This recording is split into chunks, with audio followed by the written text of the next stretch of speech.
beautiful people. It's Pretty Girl Love Trap content, and I am back for a recap slash review, a live one for Top Boy. Okay, season 5, episode 4. Of course, it's the final season of Top Boy. If you tune in to my previous lives, well, my previous videos that were pre-recorded, I appreciate you. But I decided just to do lives for the remaining episodes because one, is just easier and faster, and two, I don't know what it is. When I was doing my pre-recorded video as a playback, I don't know, the quality of the video was a little grainy, and I don't like that. Okay. So I'm coming to you live. So please, if you, I mean, I've watched the entire series thus far because I didn't want nobody spoil it for me. But to be respectful for anyone that has not watched episodes 5 and 6, please do not include any spoilers from episodes 5 or 6. Let's just stick to the details at hand for this particular episode. Okay. What's up, Daria? What's up, OG? Knowledge, how you doing, bro? I know you love Top Boy too, so I want to hear your thoughts in regards to this episode. I'm pretty sure you probably finished the series by now. I mean, it was easy to do with 6 episodes, but I really wanted to cherish the season, but at the same time, it was sucking me in. I had to had to finish it today, because of course I need to figure out what was going to happen, with these characters. All right. But let's get into how episode begins. Okay, we see a little housekeeper. She's getting her vibe together, listening to some music on her headphones, and we of course, as the viewers, we don't know where the hell she at. But we find out very much quickly she is Jeffrey's housekeeper, and so she's about to go into the kitchen to do some little cleaning, and she stumbles upon a messy ass crime scene thanks to your boy Dushane. All right. And this was an unnecessary kill for me. I just think this is very much unnecessary. Dushane, you should have went over to a boxing gym or went into the woods and shot off some rounds. But this was not the way to take your anger out at all. At all. I'm so pissed off. Boy, why you have to do? Jeffrey tried. Ain't like he was a part of the issue. He really couldn't help it. He didn't even have his own bread. So I feel like Dushane, that was very much unnecessary. Okay. What's up, OJ? You said you watched it twice so far, LOL. Yeah, I watched episodes 1 through 4 twice. 5 and 6 I haven't done so. Because time constraints. But yeah, I definitely will be rewatching those again, probably before my lives. I'll probably do a live, trying to get it done within the next couple of days because I have some other content with Top Boy that I'm trying to do as well, right? So we see Sully, he's at a stash house. So apparently he, not hired, but pretty much is paying this woman who's a resident of a nice, area. Seems though it's kind of like on the outskirts, more of a rural area. Not nowhere near Summer House. Okay. Nice place, nice little townhomes or what have you. And, he's storing, the drugs, the work, and, pretty much like a little, it's not really a necessary. It don't like it was a basement per se. It could have been a basement, but it was a little room, in her home. Of course, he had it locked up, very much secured, and she's being a little bit too much, nosy for his liking and my liking. She's like, "Well, how much is in it?" He was like, "We done talked about that, lady. Okay, you don't ask any questions. We don't divulge any details, and that's how it is. I'm paying you your little fee." And we're going to keep it funky. He even actually gave her a little more on top this particular time, okay? And, I was feeling like a little flirty vibe. So she asked, Sully if he wants to, have some tea or coffee or whatever. Code word for, let me give you a little something, something. She wanted to give Sully a little something, something. But he was very much professional. And he was like, hey, let's just keep it, we don't want to mess this thing up. We don't want to get messy. So I'm like, okay, I'm proud of you, Sully. That's one thing about Sully. He just ain't going to be all willy-nilly on no vagina, okay? He's definitely going to have a focused mind, and he's about that business, okay? You ain't got to worry about Sully not being focused. um, OG, you said Duchesne didn't need to kill Jeffrey. He still he could have helped with locating them. He should have been patient. That's facts. I mean, you have no choice but to be patient, Duchesne. You definitely wasn't gonna get no help if the man is deceased. OG, you said I could tell she wanted Sully. Yes, she wanted to throw that thing on him, but Sully was like, I do not mix the business with the pleasure. Okay, so we see Sully, he leaves and he's calling Kieran, right? And he was like, Kieran, I told her you'll be picking up the work in about an hour or so. So hurry up, come on through. He was like, all right, bruv. You know how they do. You know how they do. Yes, bruv. Okay, I'm gonna get the food, bruv. So he's, on the way to pick up the work. Duchesne is at his lawyer's office, Wilson Lee, right? And he, of course, divulged to Duchesne, like, hey, we got intel that Lizzie done flew to Dublin last week, okay? About a week ago. And of course, Duchesne, he already know, like, Lizzie is, I guess this is a bit of a confirmation, okay?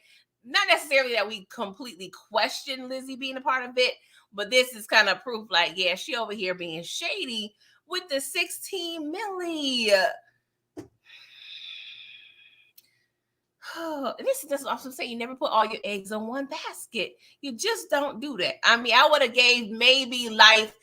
If I had 16, I'm not giving her no more than 50% of my bread. No more than 50%. I'm going to, probably have a couple milli around the city. You know what I'm saying? Have some, my mattress or a safe. Like, my money going to be all over the place. I'm sorry. I don't know why you did that. And I'm pretty sure, he did have a couple 100,000, in the house or what have you. But yeah, Sully, Duchesne, that was your bad. That was your bad, right? So, detective, the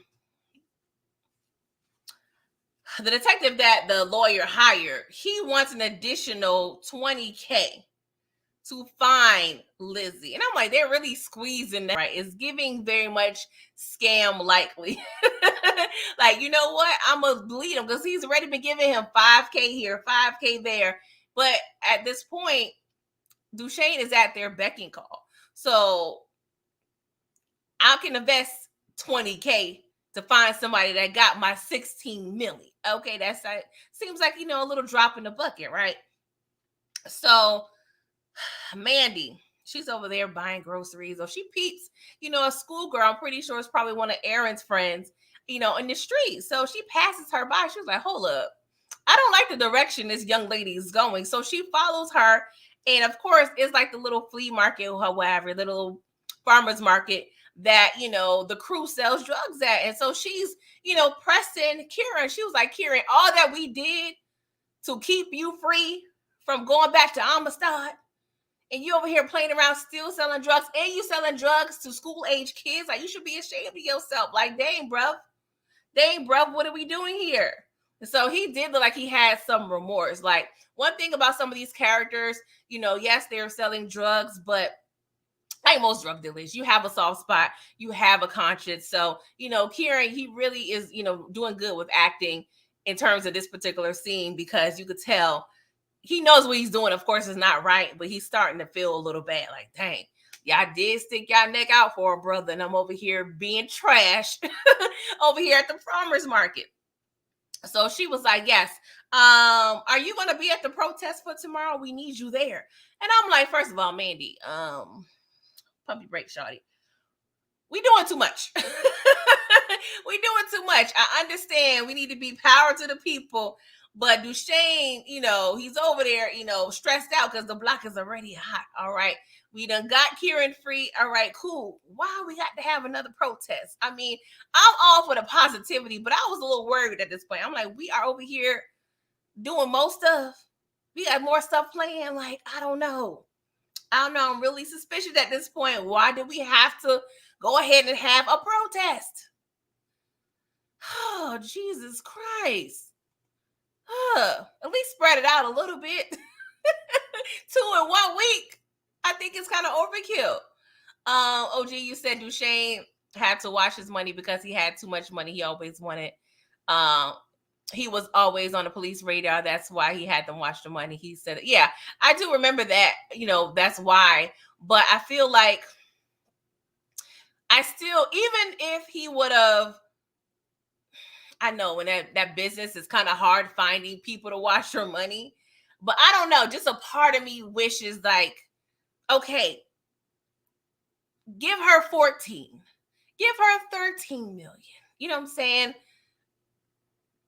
I feel like you can still keep cash. You know what I'm saying? You could go to, I don't know what kind of restaurants and stuff they got over there, but you could buy, you can go to Whole Foods with cash. You know what I'm saying?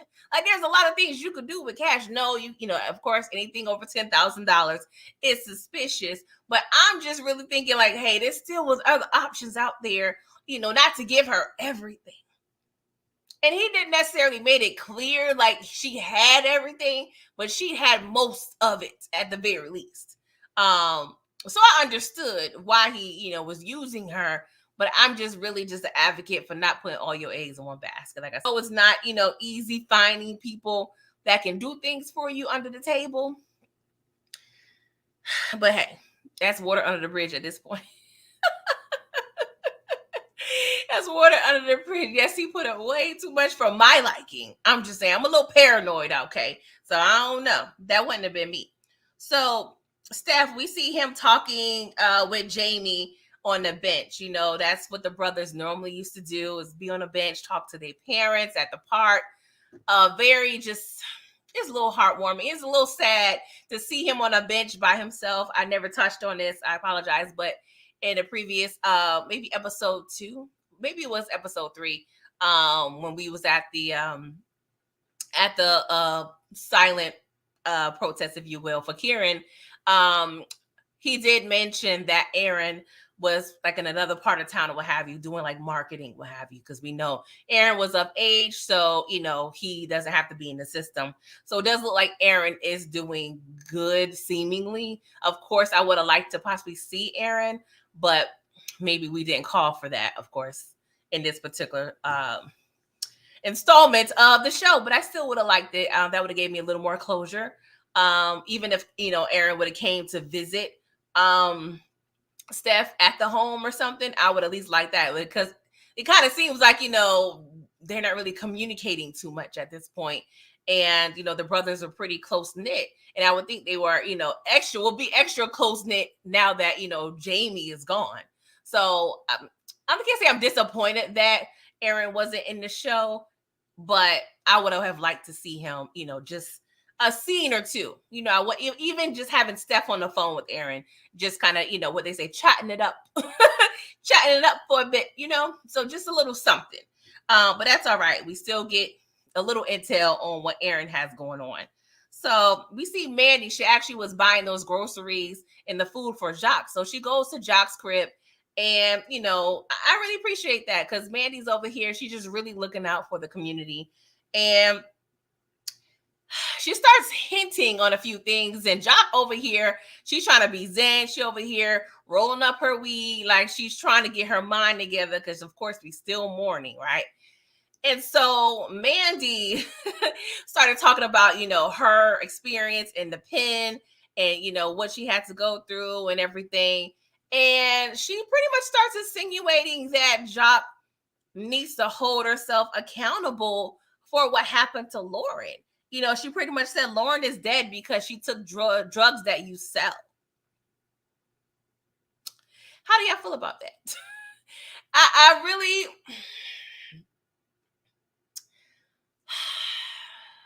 I don't know if I like that, because at the end of the day, I feel like even if you're not a drug dealer and someone close to you starts using drugs, that has nothing to do with you. You know what I'm saying? Like, you can completely out of the game. Now, maybe if Lauren took drugs that was in the house that, Jacques was selling, or even if Lauren were in situations so close to Jacques where she's around the drugs all the time, but Jacques doesn't really bring that around Lauren. Really, they grew up in Summer House, so there's drugs everywhere. So it's kind of hard to avoid it. So I don't know if placing the blame on Jock was necessarily fair, but I would say having that proximity to someone who has or who is dealing drugs could kind of shine a light on, I don't even want to say karma, but just how life can oddly work, if that makes sense. You know what I'm saying? Mandy called herself giving her the hardcore truth and something that needed to be said, but I don't know if I completely agree with it. You know what I'm saying? Like Sully told her previously, like, it's not on you. Like, Lauren made those decisions. You know what I'm saying? Jacques did all she could to save Lauren time after time after time. You know what I'm saying? She's always just sticking her neck out for her sister. So I don't know, placing blame on her, I don't know if that was the right move. Yes, Mandy really loves Summer House, OG. And you said Lauren chose to take those drugs.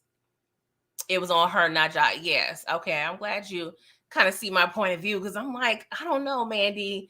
And maybe, Mandy has, I don't know if she knows all the details of the situation with Lauren. Maybe she's thinking that the drugs was in the house and she took it, or Jock took Lauren on runs with her. So I don't know Mandy's perspective, but at the same time, Mandy, if you wasn't there, I'm going to need you to shut up. I'm gonna need you to be quiet just a little bit. I'm still mourning, baby girl. I understand about tough love, but this ain't really. This ain't gonna work. OG said also Lauren dating hustlers throughout the series, so she knew that is exactly right. But she steady running her mouth, telling the business, so she knew the game, but she was kind of oblivious to it. And the fact that Jock just had that attitude that her and Lauren was above it, you know what I'm saying? Above drug use, you know what I'm saying? And that helped mentally, for Jock to be able to separate, mentally, like, I'm better than this, I'm better than, but I've learned a long time ago, you can't judge people. I mean, it's hard not to sometimes, but at the end of the day, you can't judge people who decide to do drugs, because at the end of the day, they're regular people just like us. They just make bad decisions or made bad decisions. But yeah, Jock took no hesitation and slapped the dog piss out of Mandy, and Mandy got her ass out of there. Okay, I was like, Mandy, you can't get mad. You cannot get mad. All right. But she also, before she left, she said it's too late for Lauren, but it's not too late for her baby. So looks like that little line kind of stuck with Jack, right? So we see Steph, he pulling up at Aaron's crib. They go upstairs in her room, right? And they over there making out and what have you. And she was like, I got the text from the clinic. Let me see your text. Okay. And I kind of like that responsibility. I'm like, Mandy, I'm not Mandy, Aaron, I like you. Okay. It seems like Mandy is instilling a lot of good information about boys and relationships to Aaron. And I appreciate that. I just love when mothers keep it real, instead of just trying to shelter children, especially young girls, because they end up making horrible decisions because they don't know the game. You know what I'm saying? You got to school your kids about the game to protect them. So, of course, Steph, he shows her the phone. Looks like everything's all clear, because at the end of the day, they're both virgins. So they proceed to have the the relations, okay? So they both lose their virginity to each other. So, they kind of made it classy enough to where, I'm not completely disgusted, because at the end of the day, they still are kids. All right. OG, you said Lauren might be suffering from postpartum. It might, why she leaned toward the drugs. Yeah, I mentioned that, I believe, was that episode 1 or so, when we first kind of got a glimpse of it, when they discussed, her, avoiding breastfeeding, and then she was kind of always questioning, like, is he beautiful? Like, she was just always questioning the kid, because even though the child was beautiful, I feel like the the way the child was brought upon the world was very dark and ugly. Lauren had to run away because she was running her mouth. Eventually, of course, we see she ran into that crazy man and his crazy ass family. Okay. That stressed me out. Okay. Especially if y'all remember, I may have been last season. It should have been when she tried to escape at the mall and she was in the cab and they found her and the cab driver was a split second. We wasn't sure if he was going to unlock the door or not. Like, heart palpitations, child. Like, the Jock and Lauren storyline is definitely my favorite storyline, probably. I mean, Sully and Duchesne, yes, that's the given, but I just love this dynamic and this storyline. It is very touching, right? But yeah, I figure if he was postpartum or depression, because she did a lot. She done, unalived her baby daddy and everything. Like, she was going through a lot mentally. Now she got to look at this baby every day, and it's probably a reminder. You know how it is when these chicks out here be having babies by dudes who ain't ish. And you know how that happens. They end up looking just like the person that they don't like when they when they was pregnant or, conceived the baby. So that probably didn't help at all. She got a constant reminder of that trauma staring at her face. And of course, she didn't name the baby until the night she passed, which was another red flag, right? So, I'm sorry, y'all, I feel like I'm real ghetto. Like, I feel like real city girls when I click my tongue. I'm sorry. I don't know why I keep doing that. So, yes. So Jock, she's over there, checking on the crew because they selling the drugs. All right. So we over there at the little, farmer's market or what have you. And she sees Marianne. Now, Marianne's been coming around selling, over there with her baby, buying the work. Okay. She's over there doing the drugs with a newborn baby. All right. And of course, now Jock is real cognizant of, these type of scenarios because of her sister. So this particular time, she decides to engage more with Marion. And she's like, well, where's your baby? She got the stroller, but there's no baby. She got like food or whatever in there. So it looks like she possibly been stealing groceries or what have you, using the grocery money for, stealing stuff out of the store. So, she requests to see the baby. She was lying. Oh, the baby's with my mom, over there, whatever town, whatever. So she ends up getting the truth out of her. So she takes Marianne to her house, and Marianne left the baby in the house. He over there on the floor by the crib, and she's about to start using her drugs because we scored, okay? We scored. So Jock was like, no, you really about to go over here and smoke when your baby in the same room? Like, go in the other room. And I'm like, Jock, I understand your mentality in a sense, but regardless, it's still all bad. Whether you're smoking the drugs in the room or the same room, and it's all detrimental at the end of the day. The Marianne, she got rashes. The baby dirty got rash. Like, I ain't gonna lie. Like, I was thinking Jock was gonna call whatever child protective services or authorities they had, but at the same time, we can't really do that because we selling the drugs. So we caught ourselves in a peculiar situation. So Jock goes back to the car with Kieran, and she was like, it's just so effed up, bruv. It's so effed up. And she's over there crying because, of course, she's thinking about her sister, just thinking about how this overall cycle of being in this game works. Sometimes you don't really understand the detriment of what you're doing until it hits home. And it hit Jock harder than she could probably ever realize, because who would have thought?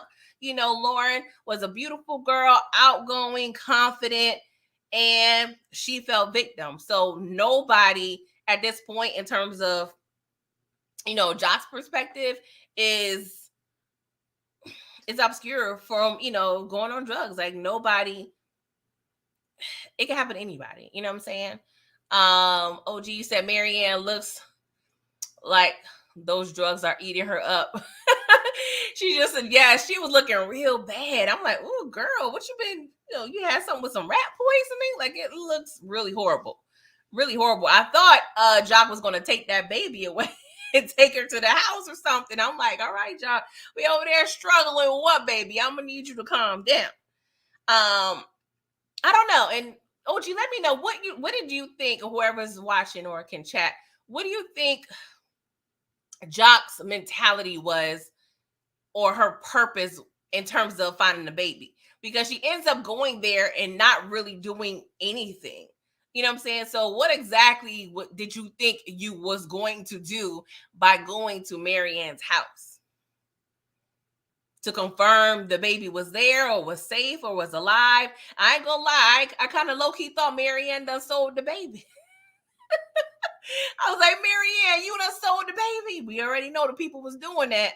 So I was kind of nervous. My mind was going all over the place, but I really wanted to understand Jock's end game. Like, what is your goal at this point when you seek this baby? I just needed to know. Oh Lord. So Jock asked Kieran, like, hey, where did you pick up the food this morning? She's giving him, the usual stash location. So he tells her where where he picked the food up from, where the stash house that Scully had to work. So at this point, I'm like, girl, what you trying to do? My antennas, my spidey senses, my eyebrows was up at this point. I was hella confused. And Kieran, he's taking her back home and he's reassuring her because they're really a family. It's like a brother and sister relationship. He was pretty much assuring her, like, hey, whatever you going through, I got you. We family. Just let me know what's going on, and we here. Okay. So Mandy, she arrives home, okay, because she over there, servicing the community. So she arrives home, and Aaron and Steph they laid up in the bed like they pay bills. Y'all over here straight 5 o'clock in the afternoon in bed like y'all grown. Like y'all don't know how to sneak around, right? See, Mandy is good because if Mama like what I would have just came up, not even announced herself, just came up in the house. Or you know how it is, you don't watch Boys in the Hood, you start smelling. What's that smell up in my house? I'm gonna need to investigate. So, she's calling Aaron. Aaron's like, Mom, I'm tidying it up. I'll be down in a minute. And so she and Steph comes down. I thought Steph was going to hide. I didn't think it was going to be as bold as to come downstairs because, certain parents don't even let you have people in your room, okay, let alone in your room when they're not home. All right. So, Mandy, she was like, oh, y'all two together now. And, they are all looking awkward and very much, guilty. So I'm curious as to if Mandy realized what they were actually doing upstairs or not. Like, I feel like she's a young hip mom. She's, hip to the game. So she probably knew, but I'm not quite sure if she knew they was doing it. Okay. So Duchesne, he arrives home, right? After a long, stressful day of trying to find his money. Like it's given very much Franklin Saint on a mild, on a mild scale. He's giving a mild Franklin Saint, right? And he sees some luggage by the door. So he's around the house looking. So he sees Shelly over there in Tish's room. And I'm like, Shelly, if you wanted to leave that house, you would have just left. You folding that shirt all prim and proper like you work at the Gap. Girl, please, you wanted Duchesne to find you. Because if y'all don't know nothing, a woman that want to leave the house is going to leave the house. You called your job. I'm sure, a good 9-10 o'clock. Not your job, but your place of business. It looks like several hours has passed, and you got these little two raggedy bags packed. No, girl, you wanted to run into Duchesne. You can't fool me. All right. So, of course, he's trying to figure out what's going on. And to him, it's looking like, oh, I can't come through with the money for the shop. So now you leaving. So, it's to him, he's looking at her like it's borderline gold digger. And I feel like he knows her more than that, but I'm not even going to lie. Based on the optics, it can kind of look that way if you're not self-aware. Okay. Duchesne is not really the most self-aware person. So to him, it looks like, dang, I say no, one little time, and now you're trying to leave me. But she assures him, like, no, it's not about the money. It's not about the money. I can't deal with the ups and downs. You know what I'm saying? We cool 1 minute, we looking at plans, and then you over here got blood on your hands. Like, bro, I can't live like this. And he looking like her, like, oh, you can't live like this. And I was looking at that too. I was like, you're right, Dushane, because she peeped you trying to steal from your own mama. Now, if you see a man that tries to steal or thinks about stealing from his own mother and still enters and decides to enter a relationship with him, you can't be over here just judging this man, okay? Because you should already know he a little grimy. He a little grimy. I don't care what he got to go through. If you got to steal from your mammy, who probably will still give you the money if you ask, then you have to really look at the character of the person. I'm just saying, Shelly, you need to hold yourself accountable, okay? Because I ain't gonna lie, you was over there looking like a little ride or die. Not saying that he's excused, because he has been popping off, stressed out, and not sharing any information with you. And that's a little frustrating, because I feel like if the block is that hot, Dushane, you need to let Shelly know something. You need to let her know something so she can keep her head on the swivel as well. But he was calling her a spoiled brat and everything. It was kind of, I ain't gonna lie, I kind of liked the little argument. It was real cute, like, okay. But you know, she was like, I do get you, Dushane. That's why I'm leaving. I'm like, okay, Shelly. Where you gonna go, Shelly? OG said this is the darkest we've seen Dushane. She knows there's something with his business that has him going mad. Yeah. But at the same time, like, OG, do you feel like he should share more with her about the business? Or at least, like, it's more details going forward. But I feel like, I don't know. Because some guys, they choose to try to, compartmentalize their business and their family and their relationship. I get that. But sometimes if you got to ride or die, like Shelly, so much so when she still enters a relationship with you, when she peeps you almost trying to steal from your mama, I feel like y'all may have the type of, friendship other than your relationship to where you can still vent or share, your frustrations with her. Call me crazy, but I feel like he probably knew that he could possibly share information with her, but it's just his own stubbornness. He chose not to. Because we already know when Dushane is down and out and when he broke, he is a miserable, you know what. Okay? Not saying you got to be happy and broke. You should never be content. But we done seen Dushane with the ups and downs. OG said he should have just opened up his mouth and talked to her straight up. Yes. See, I was hoping, you would say that, because I'm like, why are you just not talking to her? Like, let her help you. She could be an asset nonetheless. Dang, Dushane, you just shoot your own self in the foot. So now we see CSI and all the detectives over there at Jeffrey's house, because Dushane done left a cluster, you know what, over there in that crime scene. And these fools got a partial palm print and got a bunch of fingerprints on the door, on the pots and pans and everything. I'm like, Dushane, I don't know what you're going to do. You can tell these people that you're over here a personal chef or what have you. But other than that, boy, it's not looking good. You are very much a messy killer, all right? So Jock, she decides to go to the stash house and break in. Okay?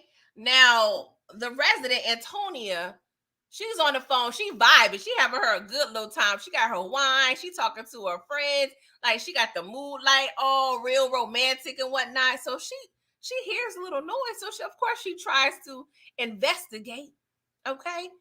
And so she running. She was about to approach Jock, and of course, that's dumb. So Jock ends up, I don't really want to say pistol whip, because I feel like when you pistol whip, you're like kind of doing this type of motion. But Jock pretty much kind of hit her in the head with the gun. And she kind of was just like, just, just she was still on that flight of stairs. Okay. And I'm like, Lord, she done killed this woman. Jock, what are you doing? Like, at this point, I'm really trying to understand that psychology. Like I felt like I was possibly understanding where she may be going with this, but I was still confused. Cause Jock, you were OG. You were young OG. What are we doing here? What are we doing here? Frustrating. OG said that frying pan got him set up, shaking my head. He should have just set the place on fire. That's what I was thinking. He started pouring all the solution, everything on the man's head. Like you might as well just set it ablaze at the very least. Whew. I swear, Duchesne, he just don't be thinking right. But the 16 mil, he had his mind low go. So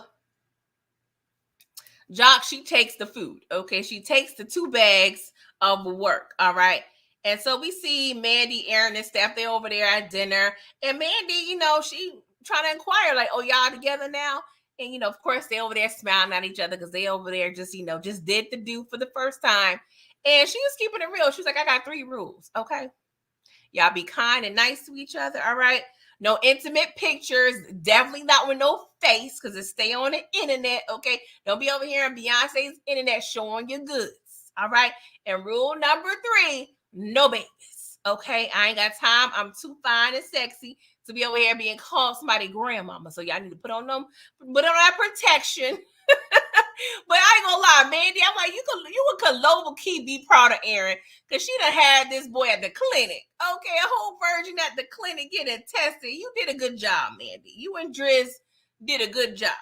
I must say that. Shout out to Driz. Let me know if y'all like Driz. I did actually like him as a character. Yes, he went a little left, but I actually did like that character. OG, you said right now it isn't the time for Jock to be stealing. Forget being scared of Sully. She better be scared of Duchesne because he has flipped the switch and snapped on everybody. Facts. Now, I ain't even gonna lie. When I saw her still at work, Sully was first on my brain. He was first on my brain because, he's the more, I don't want to say outwardly scary. Like, he's more like, I hate to compare shows, but he's more given like the Tommy, like more of the loose cannon, like I'm by the book in terms of the street code. You know what I'm saying? Duchesne is a little more demure from the outside looking in, just from the outside looking in. But you're right, she should be scared of not even just them, the other people that may be involved. That's counting on them to sell the work, even though it won't really be a blowback on her. I mean, yes, it will inevitably, but you know what I mean.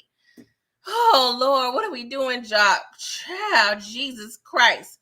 So Sully goes to Duchesne's house to talk, right? And I don't know why this scene is giving me like little butterflies because with all the drama and ish that they've been through, they still have like a weird camaraderie. Like I really like when they are just on good terms. And I really haven't seen that in a very long time. They've always had this struggle. But I like seeing them together. So Sully was like, have you seen the news, my man? And of course, Duchesne's like, no, because I'm ripping and running trying to get my money. He was like, well, Jeffrey is dead. And of course, Duchesne's over there playing dumb. And Sully know better. He know his brother better than that. All right. And of course, he changed the subject. Duchesne was like, you got that Irish situation straightened out? And of course, he was like, well, I get sorted out. I will give you your money. I really want to learn the English accent so bad. Oh, that would just be so fire. I'm not an accent girl. I can fake it till I make it, child. But that's a gift I want. Okay. But Sully told Duchesne, once I give you your bread this time, after this, we're done. We're finished. We're finitoed. Okay. And Duchesne, of course, is on. Well, that sounds familiar because we already know. We done heard this song and dance time and time again with them breaking up with each other. All right. So, of course, Sully seemingly agrees, but he also asks, so where are you going to get your work from now? And Sully looking at him like, Negro, please. You need to be worried about your alibi with this whole Jeffrey situation. You over here worried about my work and my business, okay? So Sully leaves leaves Duchesne's crib and Antonia calls, okay? The lady who's stashing the work. So, of course, there's a sense of urgency. So he, of course, is stressed out right now because I'm sure she done told him somebody done stole the work. So Sully goes to the stash. He looks at the door. It's been damaged. It's been broken in. And of course, he probably looking at her like, girl, are you behind this? Because you was asking hella questions earlier today. All right. So I'm like, Lord, please don't kill this lady. Please don't kill this lady, Sully. She innocent. And she ain't gonna tell nobody, I promise. Loki was vouching for the lady. So Jacques calls Kieran, right? And we're like, all right, we need to go ahead and meet up. So they meet up and she shows him the food in the trunk, okay, the bags. And she says, it's not too late to save my nephew. It is too late for Lauren, but it's not too late to save my nephew. And of course, at this time, Karen is getting a call from Sully. And I'm like, Jacques, I'm low-key understanding your psychology, but why did your psychology have to manifest itself into real life action? Okay. Why did you even go this far? This made no sense. Taking these 2 bags is not going to fix your issues. This is not the answer, baby girl, at all. I already knew once she done did this, it's gonna be a cluster F. It's gonna be a cluster F. What are we doing? You don't play around with Sully. Summer House Sully. Shout out to Modi. R.I.P. And then we see Cy. He's over there with Steph.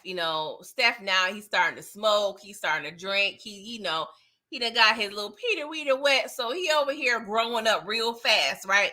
So Cy gets a 9mm out. He was like, well, your brother gave me this gun.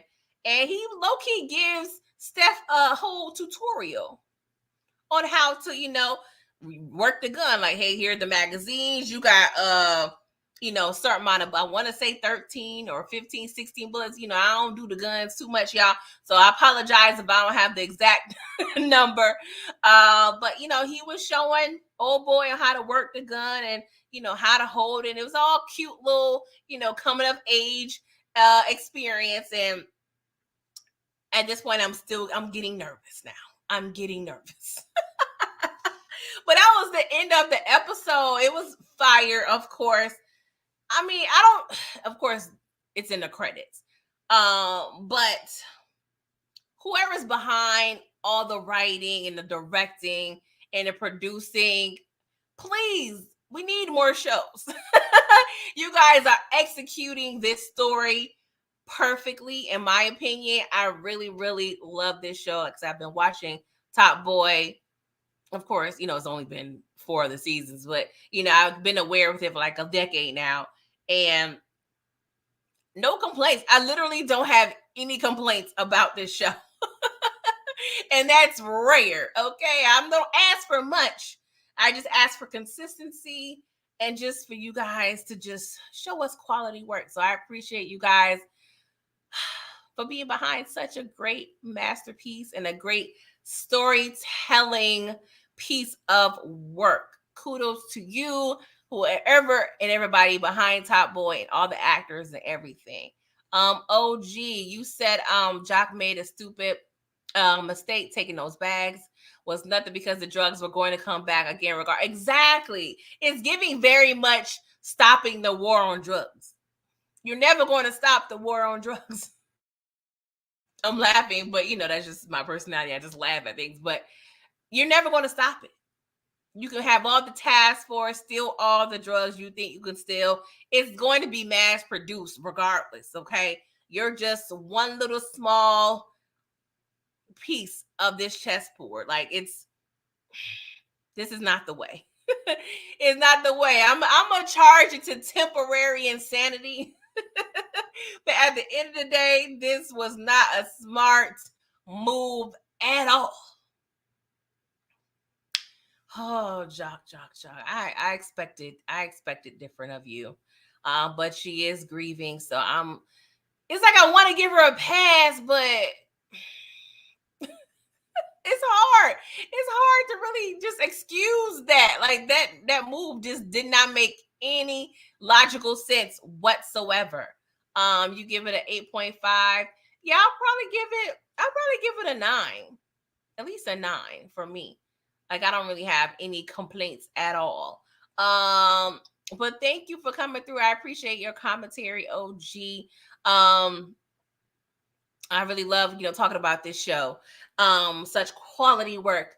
But yes, I will be going live for episodes 5 and 6. I'm definitely going to do a live on Sunday night. I'm trying to figure out the time, but I will let you guys know at least 12 hours in advance or so. And then, of course, the finale, I will be going live for that. But I'm trying to wrap this up in the next 3-4 days at the very most. I will be having a couple other lives coupling, Top Boy after the show wraps. So I have some other cute little things planned. All right. I hate using the word cute for a show like this, but whatever. OG said she gets no pass because she knew better. I definitely understood. And she knew better. She knew, that's what I'm saying. Did not make sense. So that's why I want to give her temporary insanity, but she was completely aware of what the heck she was doing. Baffling. Okay. But please make sure you're liking this video. Please share this video so we can get more views, because I feel like Top Boy is a slept on show. Of course, with the writer's strike and the actor's strike, it's not getting any promotion, from the actors. They can't really push it. So I would appreciate, if you can share this video. Of course, if you're not a subscriber, please subscribe.